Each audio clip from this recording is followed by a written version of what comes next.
Good afternoon, everyone. Thank you for joining me. Today, I will be presenting my growth plan for community engagement. But before I begin, I just want to special welcome to Dr. Stephen Noble, who will be joining us today. The presentation, my growth plan, is to become proficient in the use of social media in order to improve community engagement. The format for this presentation will begin with some background information to provide you the context, as well as a community project that we're currently working on, which is our Be an Angel project. But the big question of the day is, why social media? Why have I chosen social media for my growth plan?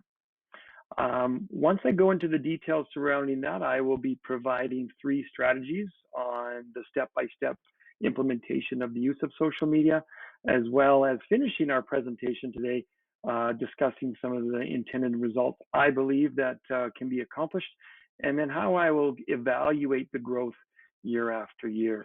We're in an affluent community, a very small K-9 school, about 300 students the max. And right now we have using some data in our school to kind of talk about where we need to grow. And by taking out some information from Alberta Education in their 2001 Education Assurance Survey, we have identified that parents were asked to the degree to which they were involved in their child's education at school. Parents were in 2017 were around 81% of some or a lot of involvement. Going back to this past year in 2021, we see that now has dropped to 78%. So that's certainly a decrease. While those numbers I probably feel okay, I want to pay more attention to the 22% that feel very little or no involvement at all. And I think improving social engagement and community engagement through social media will help us tap into those unheard voices. Is the community ready? And all those are other really great questions. And I think we are. The pandemic effect, meaning that we've spent the last 2 years relying a lot on the online content and social media for our news and so on. CIM 2021 said that gone are the days of town hall meetings, and that we're entering an area of a face-to-face is now the digital face. And so this is why my professional growth plan is centering on social media and online engagement in my community. I want to bring up one more statistic. Were they involved in helping the community? In 2017, 79% of our parents believe their students agree or strongly agree with that. In 2021, we see a drop in about 5%. But the alarming number to me is this: 13% of our parents didn't know. They didn't know what we were doing. And with our school active projects with Be an Angel project, where we aggressively help out the community and we raise food hampers with St. Vincent de Paul, we work with the Knights of Columbus, and we created what we call an angel tree. Dozier et al. Explains that social media has diversified the ways in which networks can be formed and engaged. Bottom line is, social media will help our school attract a broader and more diverse audience. It will help me connect parents to the school and school to the community.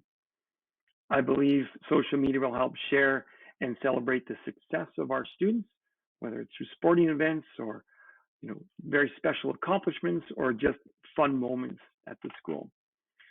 More importantly, though, social media will help engage the entire population and community surrounding our school, so that we can also get input back from the community and hear all voices. I want to also point out that our school is facing a declining school population. I want to use social media to promote our school community, increase our admissions, especially in our kindergarten. Over the past 2 years, we've spent hundreds and hundreds of dollars on kindergarten registration signs that sit on street corners. In the last 2 years, they've resulted in 3 additional enrollments. I believe social media can increase that number so that we can sustain the programs in our school and have continuity with our staff and in the special community that we have. Social media can also make aware of our special programs that can draw new students to our community. We have a hockey program, and we need to let everybody know. Many of the other benefits of social media, we want to increase the number of participants and recipients of what's going on at our school. I want to build authentic relationships and tighten in the community. Shrudio 2018 comments that social media has an effect, can effectively build rapport with parents.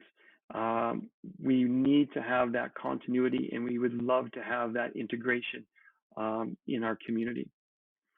Social media can also add a level of anonymity, whether it be gathering feedback, opinions through surveys, and so on. Bottom line, social media is more convenient for many of our families. Social media information can also be presented in such a way where it can be more accessible and archived. So new enrollments, new families to our community can go back through our feeds on social media platforms, which I'll explain briefly, and find out more about what's been going on, essentially serving as a time machine to go back and learn about our community and what it's all about. Saunders also suggests that setting the stage, social media can set the stage for sustained participation. So again, promoting more engagement on a regular basis, not just for 1 week at a time, but for year after year after year.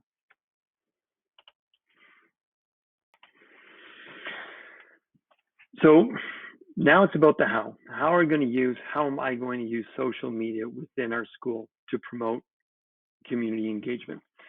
Dozier also states that our Facebook has significant potential to enhance community engagement efforts. Facebook can help build and sustain networks simply by ongoing or facilitating ongoing communication on the application.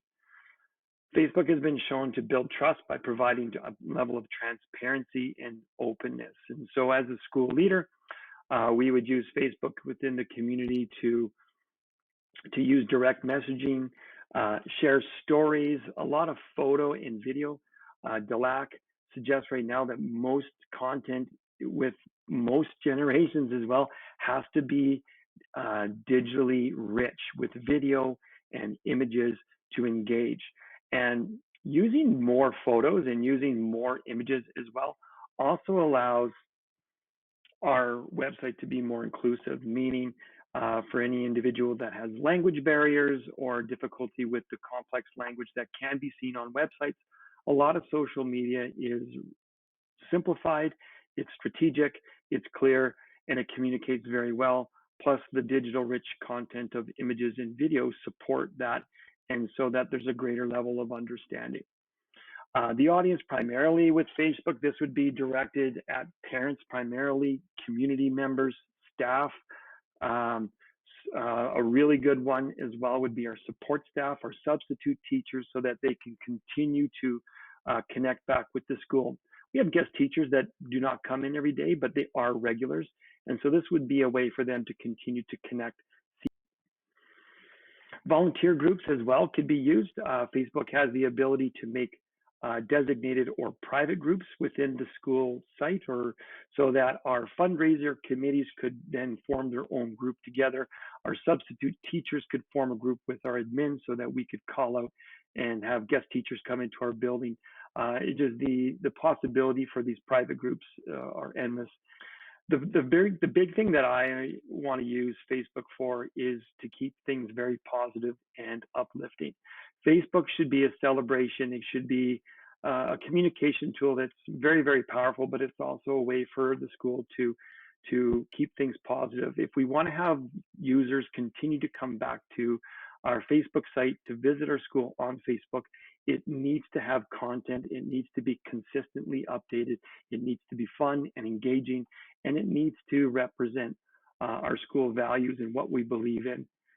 It needs to be enjoyable. It needs to be fun. There is a limitation with using Facebook for schools. The big one, of course, is not a lot of students in elementary and junior high are using Facebook. Before going on quickly to strategy number 2, I want to add the ability that Facebook has, and what I plan to use it for is to simplify our data collection and opinion polls from parents.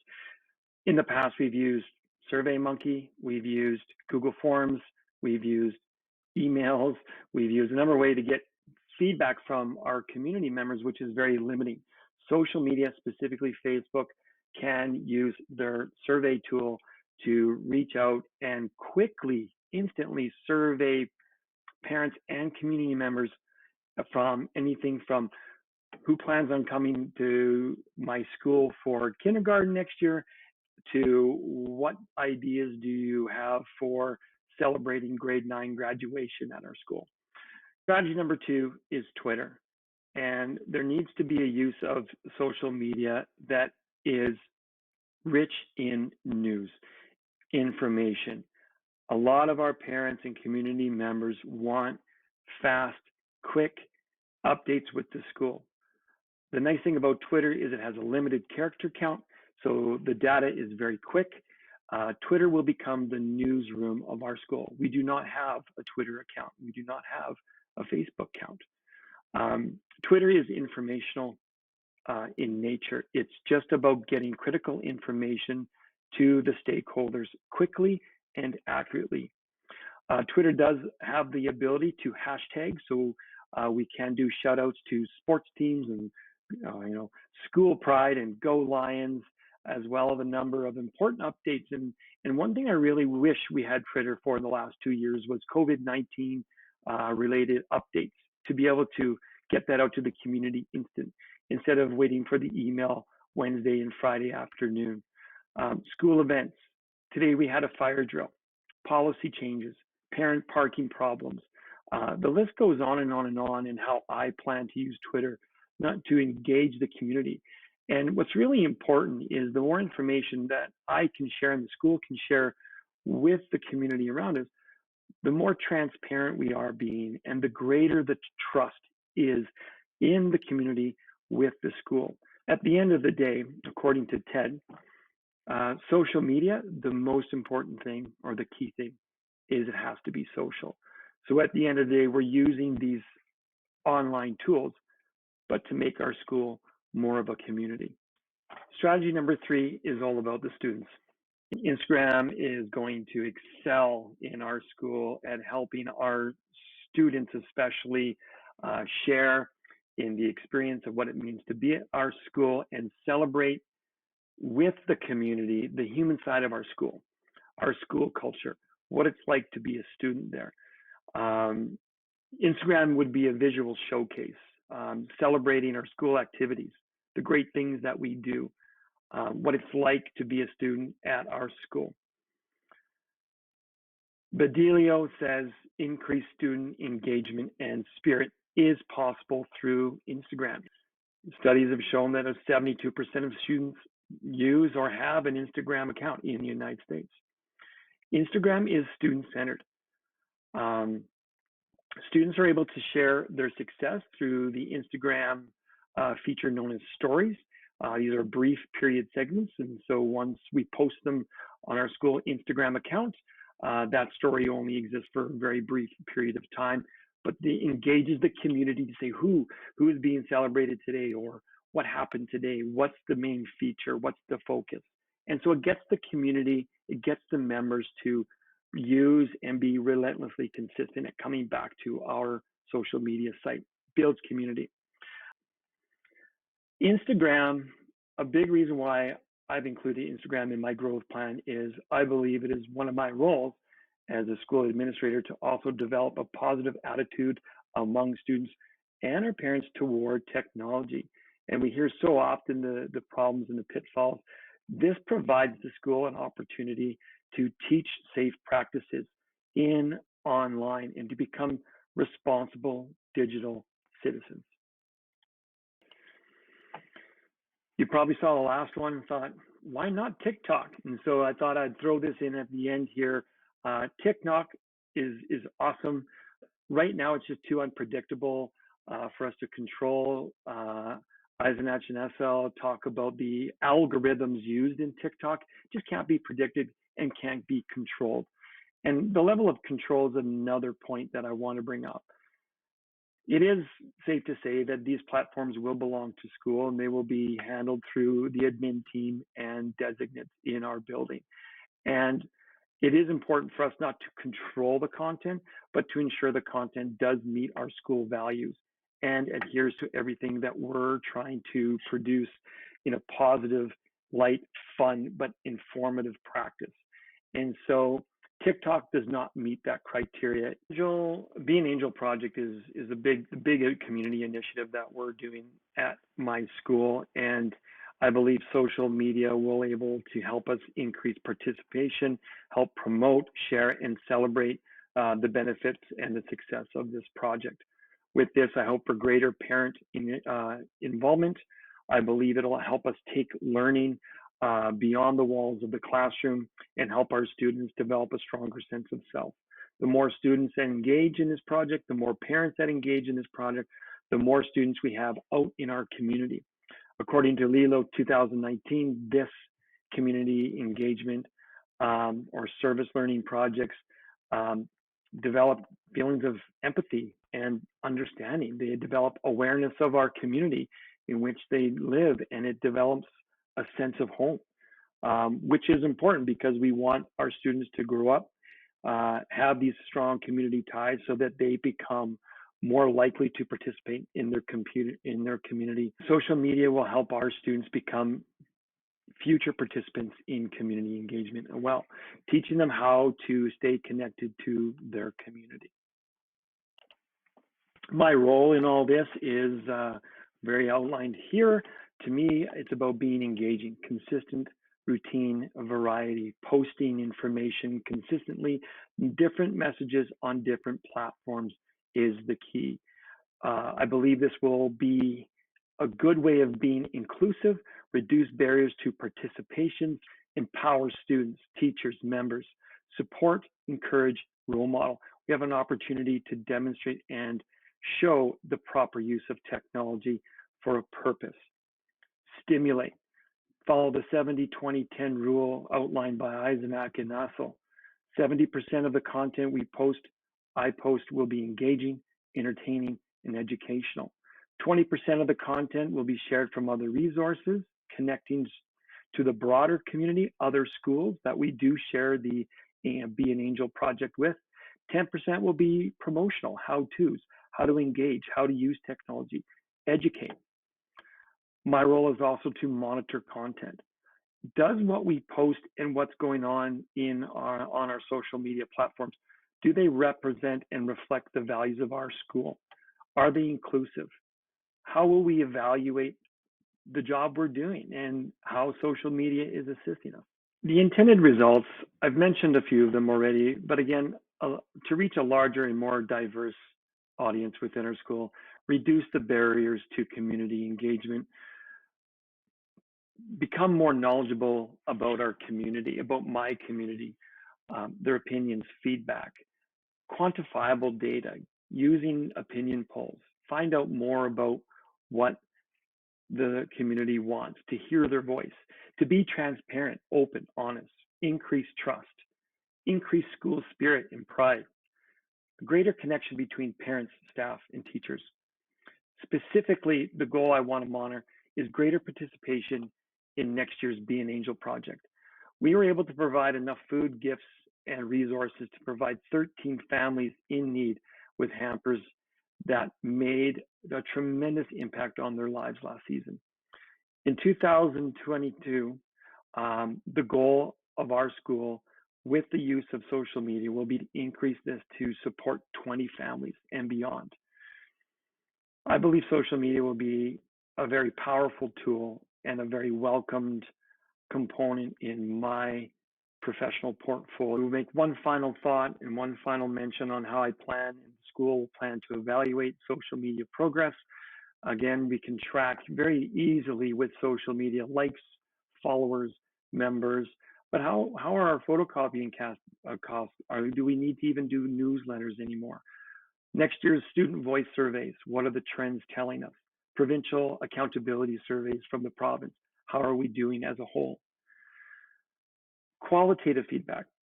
Do we have the same number of phone calls coming in for parents asking for clarification? When is this and when is that? Emails, have they subsided? Are we still getting a lot of information emails through the office? Open-ended feedback and questionnaires twice a year. How are we doing? How are you using social media? What could we do? What would you like to see us add? Face-to-face conversations is something we'll always cherish as schools and as teachers. And so social media is an extension of us. And it's to help when we do gather together face-to-face. It's done so in a very positive and a very caring and a very inclusive way. Lastly, and in closing, social media, we look to gather how we do by pulling the community by using more social media. Thank you very much for attending, and thank you very much for hearing my professional growth plan.